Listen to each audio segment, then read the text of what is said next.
actually want to really thank ICSA for allowing me to do this. And also, a special note of gratitude is Drs. Yanya Lalich and Michael Angione actually put together a checklist of destructive cult characteristics, which I found very early on when I was doing internet research after coming out of Scientology. You know, trying to figure out what the hell happened to me, and also trying to figure out how do I avoid, the first and most important question I had when I got out of Scientology was, how do I avoid going from one cult to another? From one extreme belief system to another, because you come out of something like Scientology, especially after 27 years, and really longer. I mean, it's 27 years of being a card-carrying member of Scientology. Like when I was 15 years old when I first started doing real Scientology classes. But I've been around it since I was 4. I mean, my parents, you know, got divorced, got back together, raised me with Scientology. So this was my whole world view. It wasn't just something I stumbled across one day and thought it might help me communicate better or something. I mean, that did happen, but I've had a lot of prepping for it in growing up with it. And the lingo and the, you know, there's so much terminology in Scientology. I mean, they literally have 2 dictionaries this thick of terminology. So there's a lot to know about the subject, and there's thousands of lectures from L. Ron Hubbard and all these books, and just just like, Jesus, all this stuff. Even Scientologists are like, God damn, that's a lot of stuff. So, you know, so I had all that background and then came into it and started doing it, and I was very receptive to Hubbard's ideas and very interested in taking all this in because my parents already had, and they were very much, you know, important people to me. And I lucked out. I found out even after coming out of Scientology how much I lucked out with my parents. They're out of Scientology. They actually got out before I did. And they wisely did not go public. They wisely did not put a bunch of crap about it on my plate because they wanted to stay connected with me. This was independently too, because after they got out of Scientology, they got divorced again and got remarried to non-Scientologists. So I have a great relationship with my parents, and I consider myself very lucky to have that. I found out that wasn't necessarily the case in the big wide world. Okay, so anyway, I definitely owe this debt of gratitude to Yanya and to Michael because they set me just that list of characteristics of us versus them thinking. You know, a leader who demands that you follow his dictates and the way he says to do things alone, and that members feel a special sacred truth, or, you know, there's these kind of terms that we throw around, but basically they have the way, they have the truth and the light. And that really helps square my head to, wow, okay, I get it, this is what I belong to. And it was about a year later, in doing all this research and looking into all this, maybe about 2 years actually, before it really dawned on me just one day. Oh, those characteristics didn't just apply to Scientology.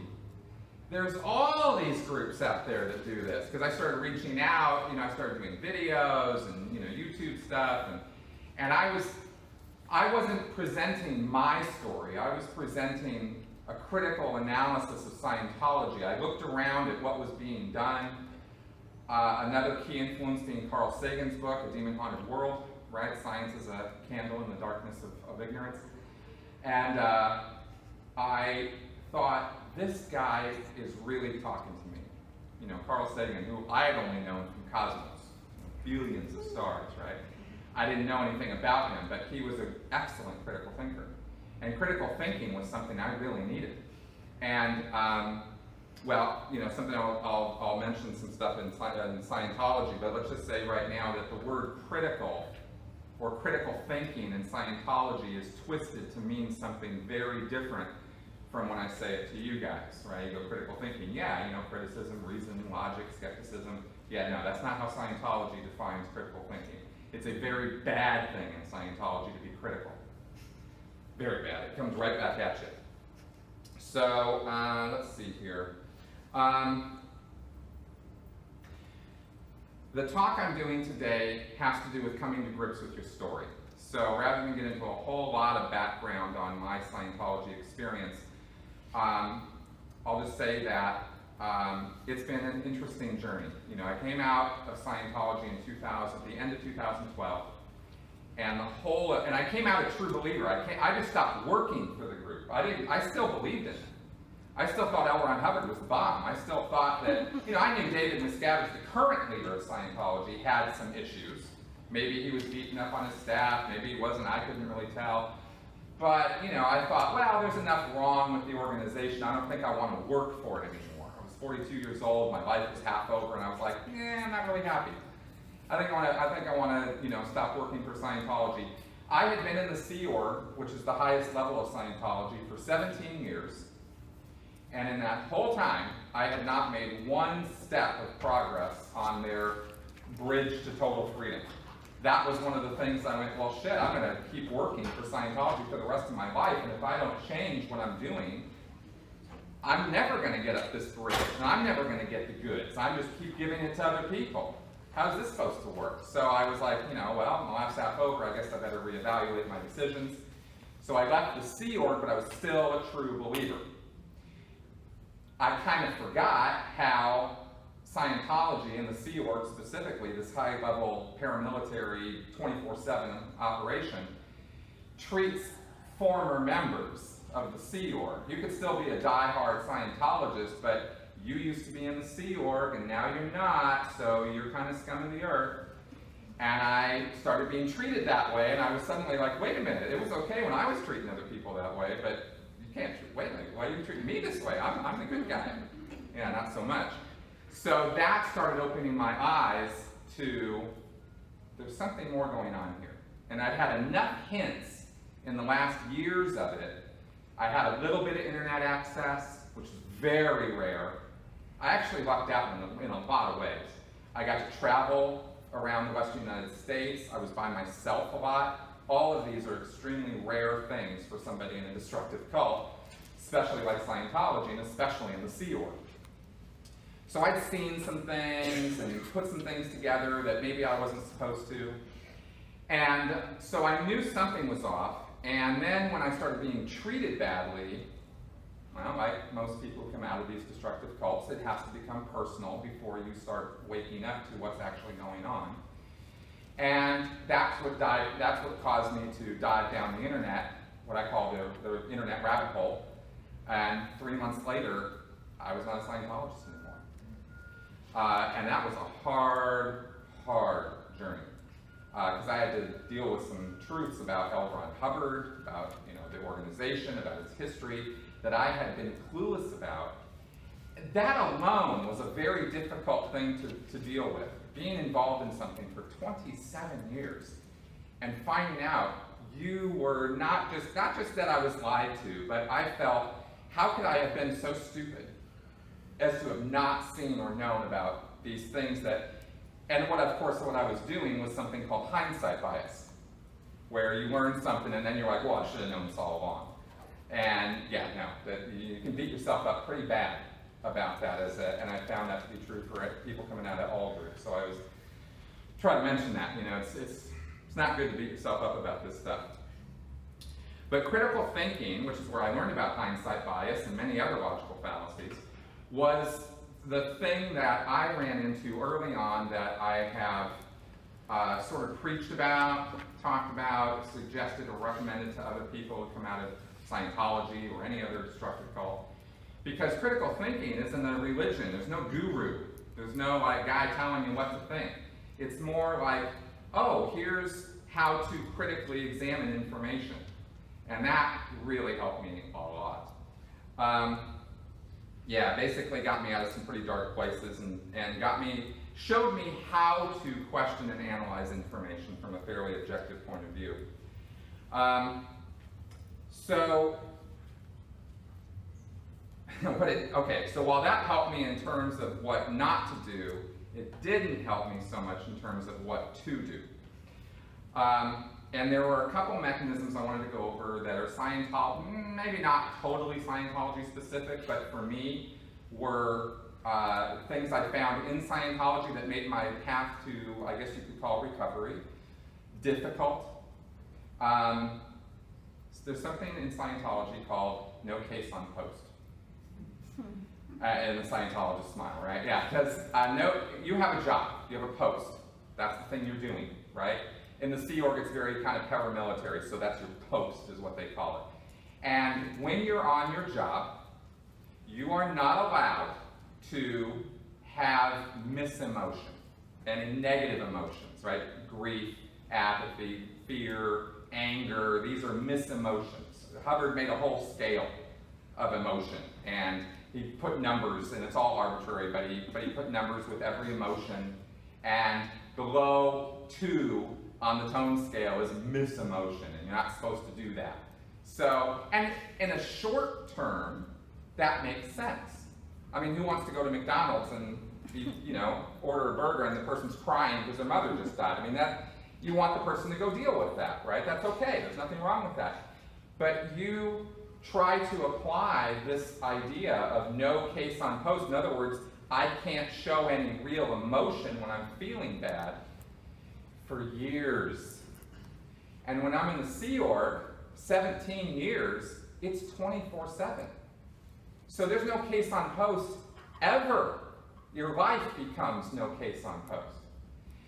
It took me 2 years before it started to dawn on me, coming after I came out of the Sea Org and out of Scientology, that maybe I might possibly have a problem expressing my emotions. Maybe. I had lost my fiancée. When I left Scientology and I started speaking out publicly about it, I lost everybody. I didn't lose my mom and dad, thank God, but I lost my fiancée, her whole family, friends I had for 20 years, overnight, gone. That's how fast disconnection happens in Scientology.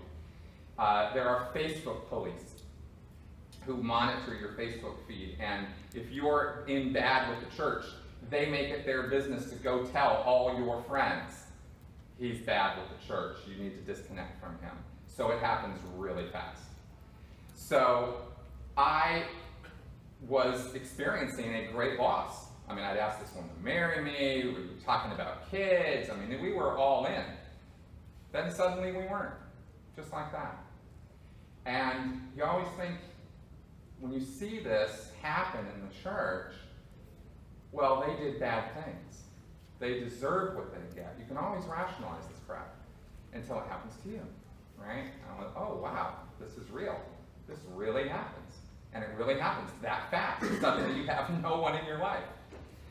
And so I was, kind of starting from square zero. Well, like I said, it took me about 1.5 years before I could start to really process the grief of losing somebody that I loved more than myself. So that's why I said it. After 1.5 years, I was kind of like, I think something's wrong, but I can't feel what people talk about, with this griefy loss stuff. And that's when it started dawning on me that this case on post thing had caused me to suppress my emotions for so long that I kind of forgot what they felt like. That was a little rough to come back from. Another thing that is kind of important in Scientology is and we talked about this briefly in the panel this morning, was this concept of always being responsible for your own condition. Now, this is a beautiful mechanism for a cult leader. If you have a problem of any kind, it's your fault. Not my fault. It's not the organization's fault. L. Ron Hubbard can do no wrong. All of his words are perfect. To the point where if you think you have a problem with something L. Ron Hubbard said, it's simply because you don't understand what he said.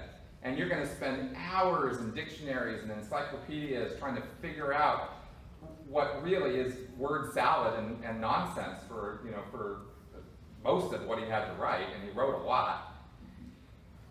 So you could spend a lot of your life in Scientology trying to just figure this stuff out and go through all these mental gymnastics trying to make sense of things that I look at now and go, I am impressed I ever thought that made sense. I mean, really kind of nutty stuff, especially when you get in a deep dive into some of the really deep philosophy of Scientology, right? So this responsible for own condition thing makes everything in your life, no matter what happens to you, your fault. It's always on me. And that was another thing. It took quite a while to even come to a recognition of how deep that could go into your personality after decades of thinking that. And not just me thinking it, but having my seniors and my senior's senior and every other fellow Scientologist run that on you. It becomes a peer pressure kind of thing, where everybody is telling you, oh, well, you just, oh, you had a car accident, you got hit by something, well, what did you do to pull that in? That's the question. Every time, what did you do to pull that in? You're like, and you have to invent some answer. All right. And finally, and one of the other, and there's so many of these things, I'm so summarizing stuff. No victims, right? Now there's the responsibility thing, but also Hubbard went way out of his way to make it very clear to Scientologists that being a victim is very bad. How dare you think you're a victim, right? That just means, again, that you have done things that were moral transgressions. They don't use the word sin in Scientology, they use the word overt, or an overt act, something you do that is conscious or vital in some fashion. Basically a sin. And the sins you've committed, that's why you feel like you're a victim, not because somebody actually victimized you. Again, it took me a couple years to get around to the idea that I was victimized. There were so many rationalizations to that. Again, I'm being very quick about this because time is limited. But what I wanted to get to here today, in terms of the main point of this, was after 4 or 5 years now of working on this, I realized when I first got out, I thought, you hear the term recovery, or getting back to normal, or reacclimating into society from this very closed insular group. And I thought, I'll give myself a year, I'll be fine. Well, after a year, I had learned enough to go, I think I'm going to have to give myself another year. Well, after 2 years, it dawned on me that the idea of recovery is basically something I'm going to be doing for the rest of my life to one degree or another, and there's nothing wrong with that. That is completely fine. When you can acknowledge that there's work to do, that maybe I don't know everything there is to know, that maybe there was some victimization, and also that maybe I'm not responsible for every single thing that ever happened to me, you're able to give yourself some space and give yourself some credit, and you go, okay, maybe I'm not so bad, and maybe the world isn't so bad either, because maybe if I'm in this place, maybe everybody else is too. That's a new idea, And you start shedding all these victim-y, blame-y, weird ideas that Scientology instills in you, and it's hard work after a couple of decades of that stuff. But these words, normal and recovery, these are important words. And I think they have kind of, different ideas or connotations for different people. And I started, they can be kind of triggering in themselves, because they bring up issues of feeling dependent or wrong or damaged or somehow less than okay. Oh, I'm in recovery. Yeah, well, so something wrong with you then, right? Not really, but there can be these connotations with this.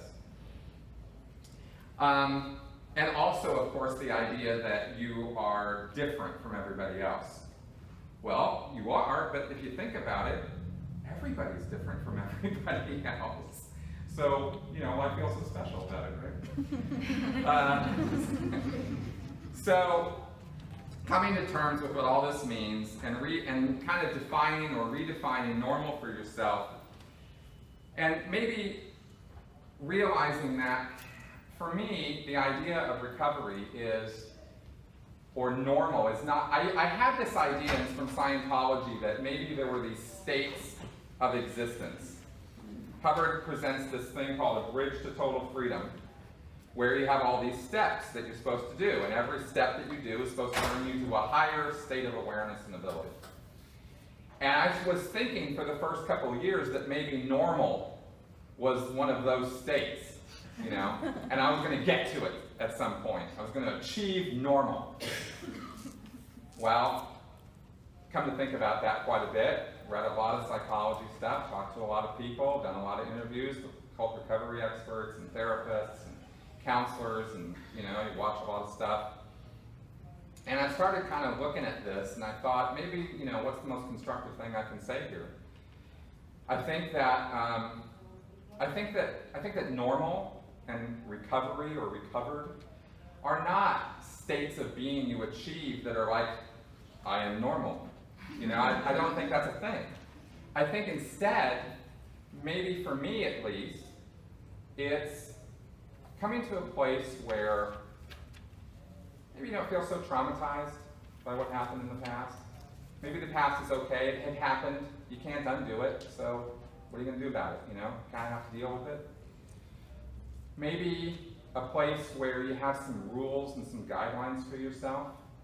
And I really want to stress for yourself, because we're all different. We all come from different places, we've all had different experiences. Even in Scientology, some of us have had vastly different experiences.